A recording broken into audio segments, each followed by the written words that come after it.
It smelled like meat. Not fresh, not carrion, not kitchen meat, but the kind that rots under the skin, unable to escape.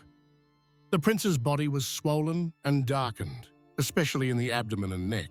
Murky pus, mixed with black blood, was seeping out from under his fingernails. The servants changed every day, but no one stayed longer than one night. Some ran away, others fell ill. One hanged himself in the stables. The other died outside the door of the chambers, fingers hooked into the cross around his neck. Not a single name was preserved. Only entries in the clerk's book, died on duty, and not renewed. The senior mendicant, Semyon with the nickname Quiet, ordered all the icons to be taken out of the rooms. The prince spat on them, shouting that God was writing him letters on his skin.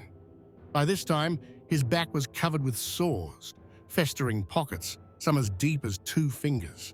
They burst on their own, exuding a sour, sweet odor that made the guards nauseous. One guard defecated in his pants and refused to go up to the 2nd floor. He was sent to a monastery. Later, it was recorded there. He no longer speaks, only points to the ceiling with his hand. A Livonian agent, hiding under the guise of an assistant clerk, wrote in a report, "The Grand Duke's condition is deteriorating. The body is decomposing in life. He is afraid of mirrors. It is forbidden to bring out his waist during the day, only after sunset. Says the light brings the Black One. Who it is does not explain." Rumors of the prince's illness began to seep into outer circles towards the end of November. Then, one of the boyars, Mikhail Shwesky, made an attempt to make direct contact with the Lithuanian ambassador. Negotiations did not take place.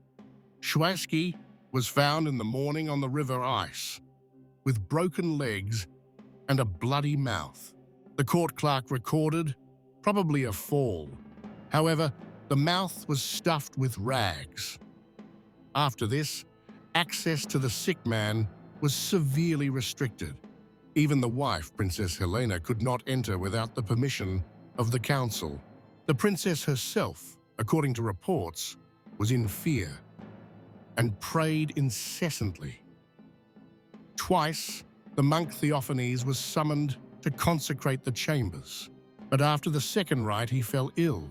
The skin on his face became blotchy, and his tongue was covered with plaque.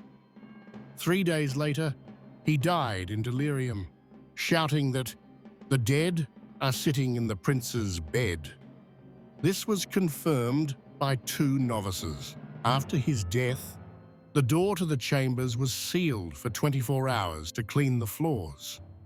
According to a junior healer, in those days, Basil III stopped eating food from his hands. He demanded that food be brought on the floor like a beast. He ate only wine brewed with cinnamon and vinegar and bread chewed by a servant.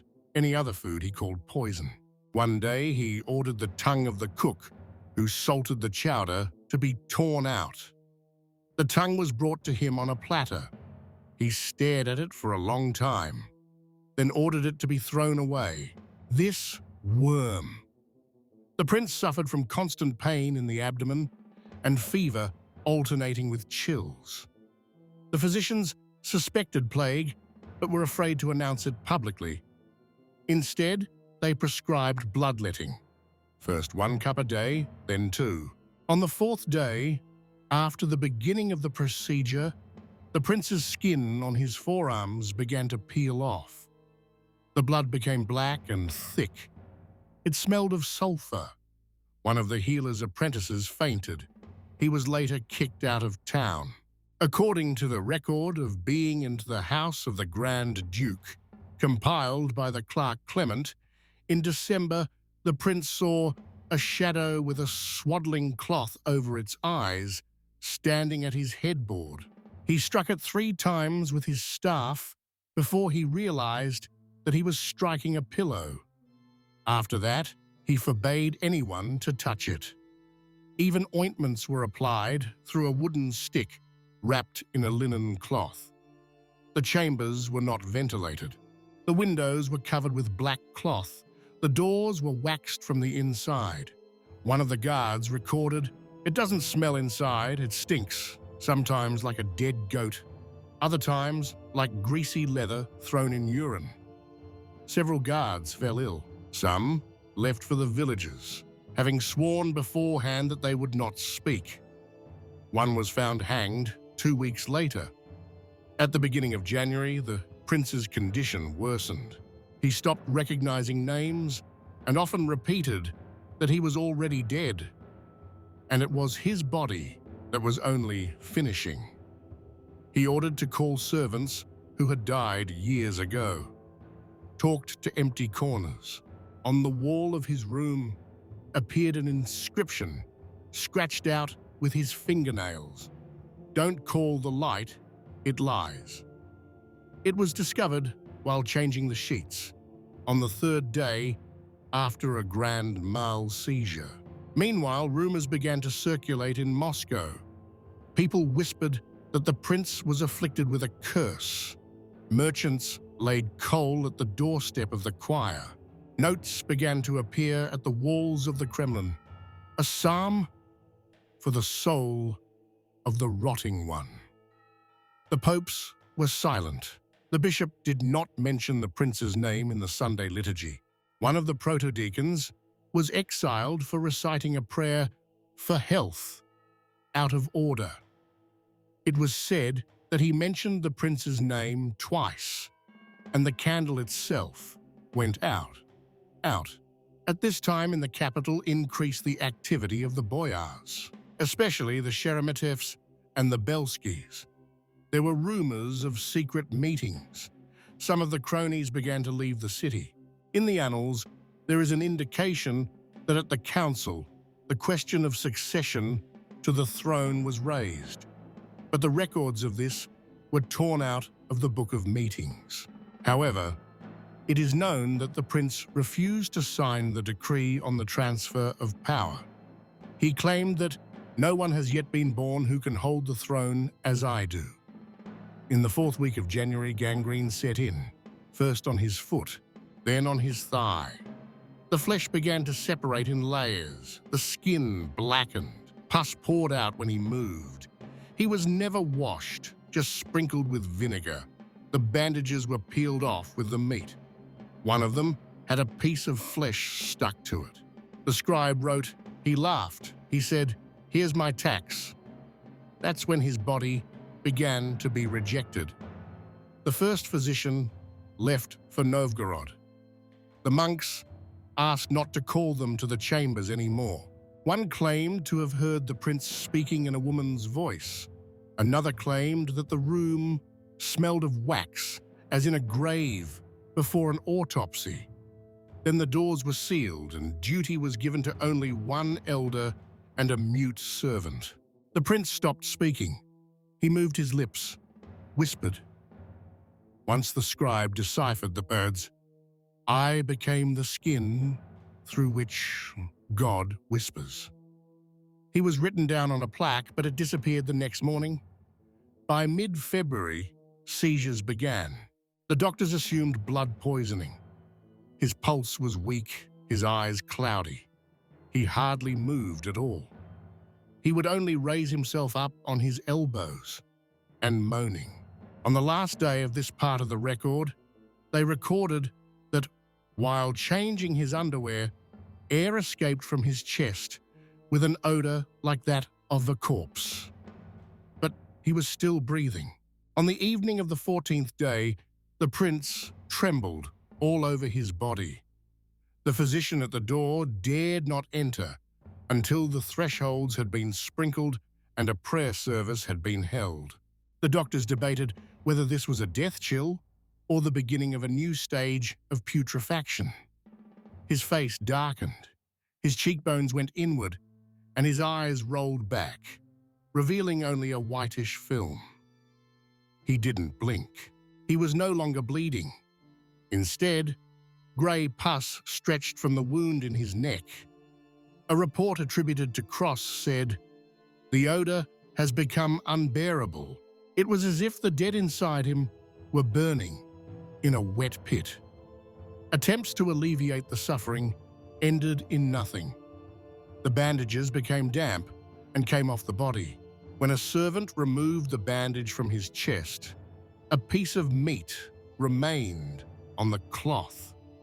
He screamed, but the prince only turned his head and smiled. This smile is described by 3 different witnesses, each mentioning that the face, while doing so, was not the prince's. The next day, this servant escaped, having previously knocked out his 2 front teeth against the door jamb.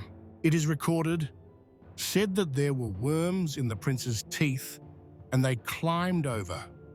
Meanwhile, a famine had begun in Moscow. Rumors of disease spread quickly. People whispered that the prince was cursed, and together with him, the whole principality would rot. Several women threw dead chickens at the gates of the Kremlin. It was believed that this would protect them from the passing spirit. Services began to be shortened. The name of the prince in prayers was avoided. One archdeacon, who said his name in a sermon, was beaten by parishioners and thrown out on the porch. The scribe recorded, "The people are more afraid not of the death of the prince, but of the fact that he will not die." Political panic was growing. Boyar families gathered in private quorums, whispering about the division of powers. No one dared to say the word out loud, "succession to the throne." The minor Ivan was too young. Elena, the princess, was in custody, formally for protection. In reality, so that she would not act on her own. Some sources indicate that Glinsky secretly came to her twice. It was he who was seen later in negotiations with the Lithuanians. He came out of her chambers with a bloody handkerchief and kept silent. By that time, the prince's chambers had become an isolated body. The windows were covered with rags. The gaps between the doors were covered with beeswax. Only Bishop Joachim gave permission to enter the room, and he himself never entered. A mute servant and one old novice with a dark bandage over his face were on duty.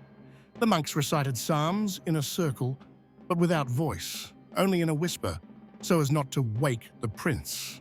They believed that his soul had not yet left his body, but was no longer his. From one written testimony, "At night, I heard a scraping sound, as if the prince was scratching the floor, but he hasn't moved for a 3rd week." Another note, "Someone was standing in the doorway, all in black, no face to be seen, disappeared after a minute." These notes were destroyed, but copies have been preserved in the archives of the embassy order. By mid-December, the prince began to make muffled sounds. Not words, not moans. One could hear the air leaving his lungs in spurts. He smelled of rotten iron. At night, when one of the servants came to replace the candle, the prince moved. He raised his hand, pointed to the image of the Savior on the wall, and whispered, "He is waiting." Thereupon the candle cracked and the flame went out. The witness was later recognized as unhealthy and exiled to a monastery. By order of the doctors, they began to rub him with vinegar with honey and salt, but his skin began to come off in flaps. His left thigh was bare to the bone. A worm crawled out of the stitch behind his ear.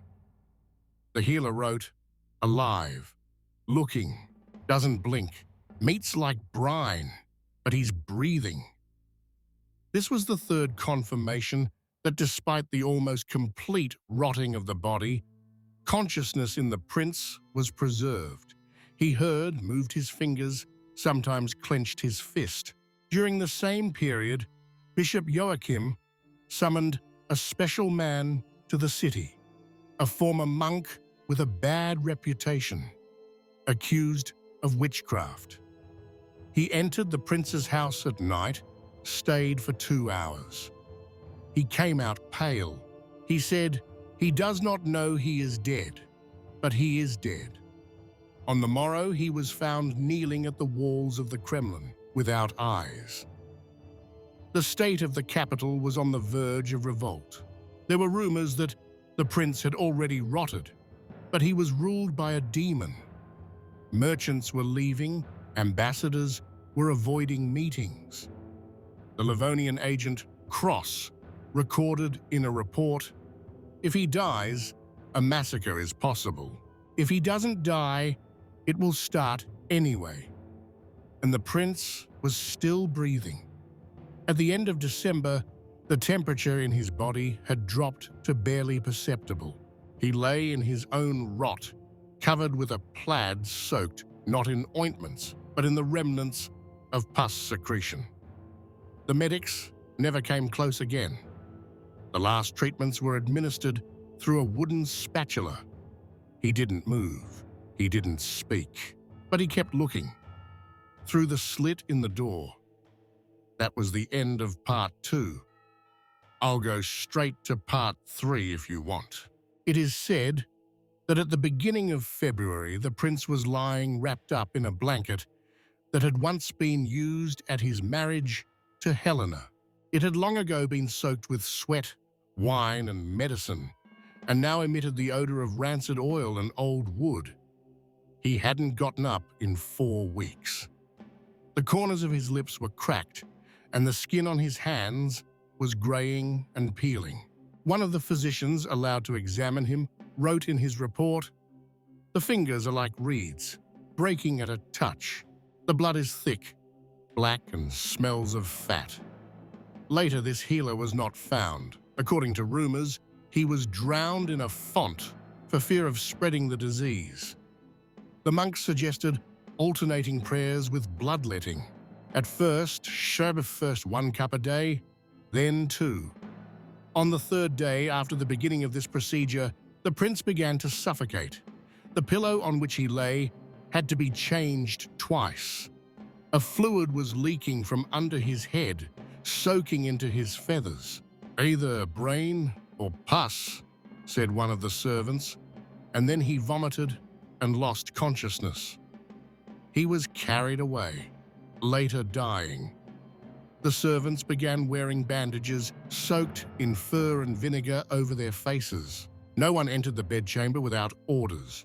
Meanwhile, panic broke out in the city. The commoners whispered that the prince's illness was punishment for the wrongs of the land, and that it spread like a moth through the fabric of the capital. Barefoot women carried icons and rowan branches through the streets.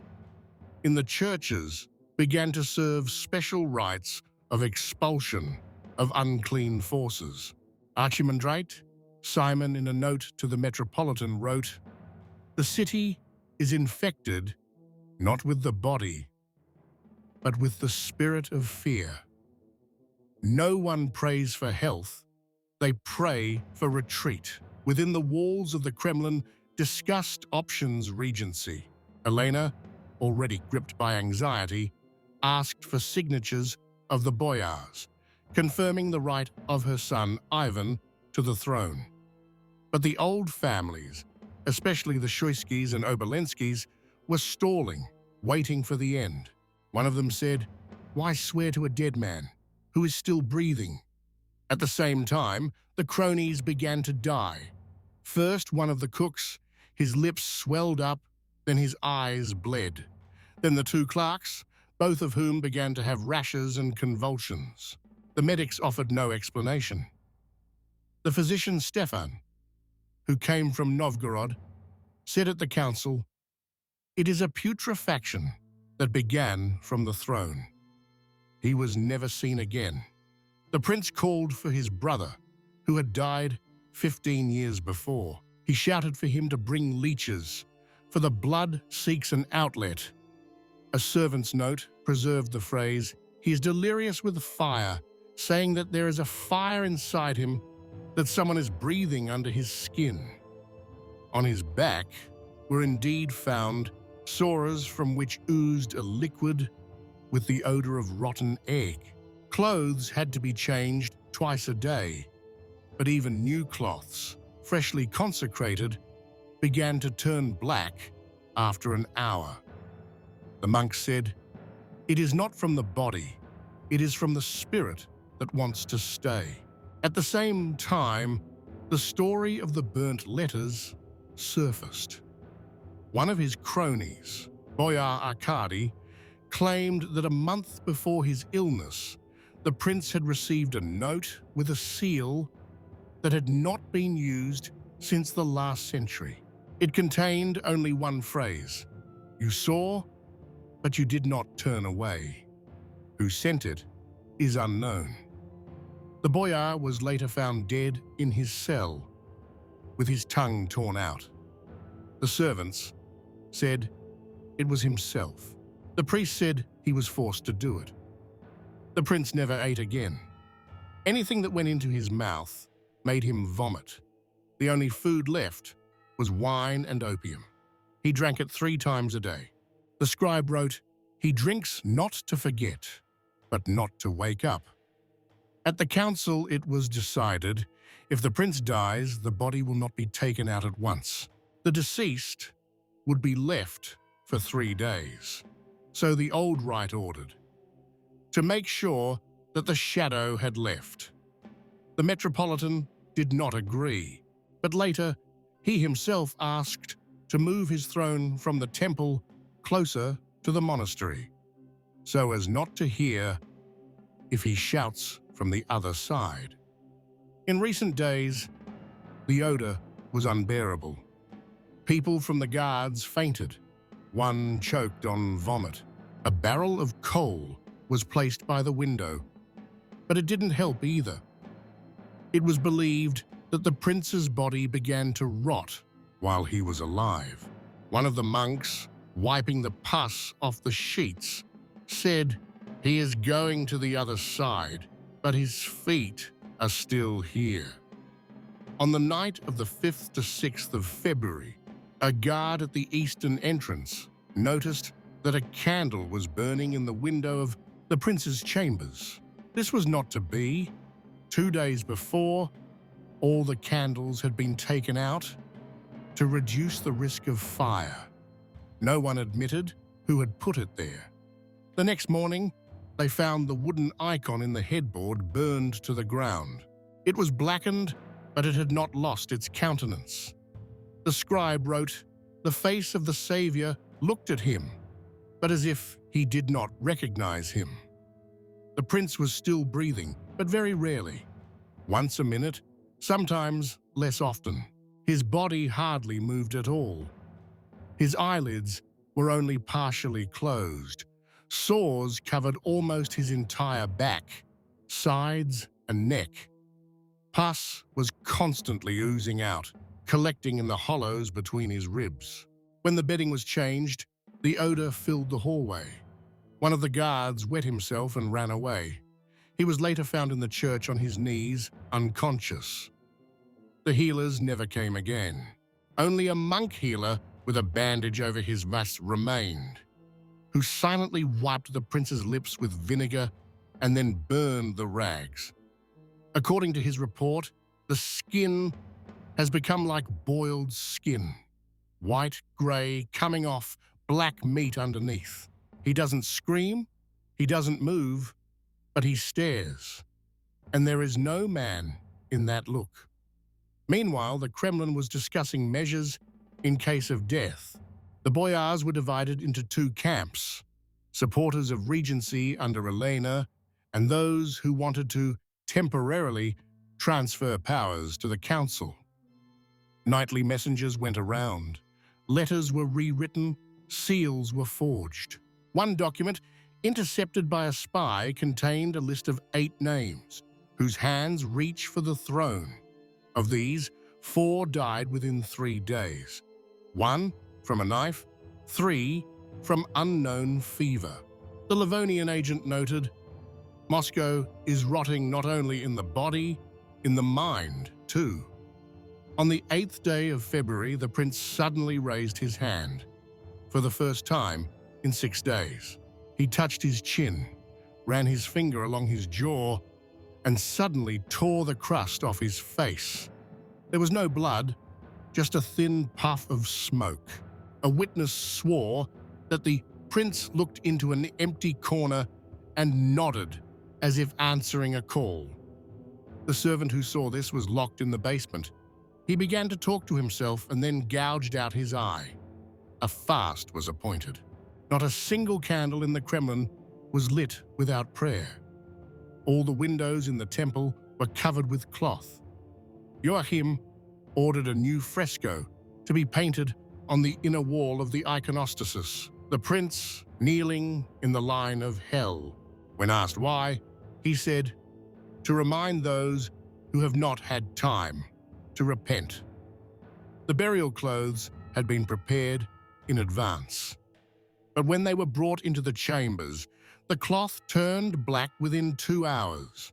The monks took them out and burned them. It was decided to bury him not as a prince, but as a servant of God without regalia. This aroused the anger of the senior boyars, but even they refused to enter the chambers. One of them is rumored to have cried, praying, "Let him die before morning, otherwise we will die with him." At the same time, problems arose with the guards' bodies. 3 developed sores on their arms. One began to wheeze. Another's fingernails turned blue. There were whispers of a rotting spirit that could be transmitted by sight. An order was issued not to look the prince in the eye. Even the monk who conducted the last service read the prayers, turning away. His voice trembled. On the last day, the prince let out a wheeze, a single prolonged one, as if sucking in air. A pause, then again. It was repeated every hour. He didn't speak, but the clerk swore he saw his lips move. He was saying something like, "Keep out." It's not clear who or where. Before dawn, the guards were ordered to wrap the body in a thick cloth soaked in wine and pine. But as it turned out, the prince was not dead yet. When the body was touched, he opened his eyes. They say his last look was full of horror. He burst out, raised his hand, grabbed the cloth, and exhaled. It was death. Not solemn, not liberating, quiet, weak, like a rotting rope that broke under its own weight. Breathing disappeared at the 3rd hour of the night. The only witnesses were the healer Clement, a tonsured elder from the Chudov monastery, and 2 streltsy who stood at the threshold. According to them, the prince did not make a single sound. Only once he opened his eyes and froze. His lips were blue. The body was hot, but the skin was covered with stains like rotten meat. The healer did not know when the heart had stopped. The prince lay immovable for the 3rd day. Death was not reported until dawn. The inner chambers were sealed. The body was wrapped in a hemp cloth soaked in vinegar. But within an hour, stains began to appear. A pungent, sweet-smelling liquid oozed from his ears and mouth. One of the riflemen lost consciousness.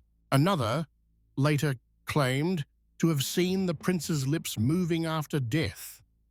The embalming attempt was aborted. On opening the abdomen, the organs drained out almost without resistance. The liver had collapsed. There was foam and a viscous black mass inside. The surgeon who wrote the report recorded, "The body was rotting from the inside until death. The eyeballs were blurred. The eyelids wouldn't close." One of the servants tried to put a cross on the prince's face, but the skin peeled off together with the tissue. The funeral was not announced immediately. There was panic in the palace. People were afraid to approach the body. The archive preserved a record of Boyar Sheremetev. The body is rotting, but death has not yet been accepted. No one wants to start a new power until the old one has gone all the way. By the morning of the second day, rumors had started in the city. Some said that the prince had been poisoned by monks. Others that he was not dead, but lying, listening and waiting. A crowd gathered at the Kremlin walls. The guards doubled. The coffin was made of lime, padded with pig fat and wax. It was closed without celebration. No funeral, no public farewell. Even the Metropolitan was silent. Only the ambassador from Prussia noted in a report, the dead man was taken away like a stolen body, without a cry, without peace. On the way to the Archangel Cathedral, the horses stood up. One of the coachmen later died of fever. On the same day, the division of power began. Ivan, the prince's son, was still a minor. Power formally passed to Helena, his mother, but the boyars immediately began secret meetings. Fyodor Belsky, one of the deceased's closest cronies, disappeared the same night. His clothes were found in a ravine behind the monastery. A note nailed to a tree contained only one phrase, "He is still here." The late chambers of the Kremlin were locked up. Servants were commanded to be silent. All who were present at death were interrogated. One monk was exiled to the Kirillo-Belozersky monastery. Another soon died. In the reports, it is stated, the skin on his hands blackened like a prince's. The Streltsy guarding the body were replaced. One of them later admitted that at night he heard heavy footsteps in the corridor, as if iron on the ground. In the markets, they began to talk about Moscow sickness. People associated the death of the prince with a curse. Rumors were fueled by disappearances. A servant who washed the body disappeared. A scribe who copied the will disappeared. The prince's archives were closed. One of the boyars ordered to burn the old diaries. According to the testimony of a Streltsy, the scrolls crackled in the fire, and the odor was such that the birds' hearts sank. Prince Vasily's body was put in a sarcophagus. The coat of arms was erased. There was no name on the grave, just a simple stone. People came, but they didn't pray. They just looked at it and left. One old man left an inscription. He didn't die, he hid underground. 3 days later, a crack appeared on the tombstone. In the early spring in Moscow, illnesses began. In the south of the city, vomiting, ulcers, fever, people said, the plague is on the trail. One priest, who tried to put to death someone who had died of black fever, lost his speech. His face became blotchy. He died a week later. A rumor spread through the city that the prince had returned through the air. Foreign ambassadors were leaving Moscow. The Polish ambassador wrote in a report, "The city is dead, although people are standing in the streets. All look as if they listen." Boyars accelerated the transfer of power to Ivan. But the boy refused to enter his father's chambers. He said, "He's sitting there. He has not left yet." The first decrees of the new government concerned silence. It was ordered not to speak the name of the deceased, not to mention his illness, not to keep his images. One artist who painted a portrait of the prince while he was alive was hanged. He was accused of witchcraft. According to the denunciation, the painting moved when left alone. Later, an archivist who served at court recorded, "It died, but no one began to live." After Basil's death, the disintegration began.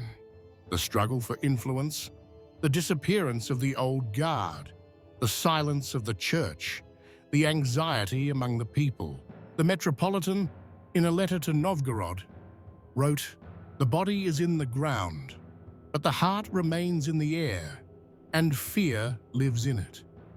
Thus ended the power of the Grand Duke. But another disease began, one that neither ointments nor prayers can cure: the disease of memory.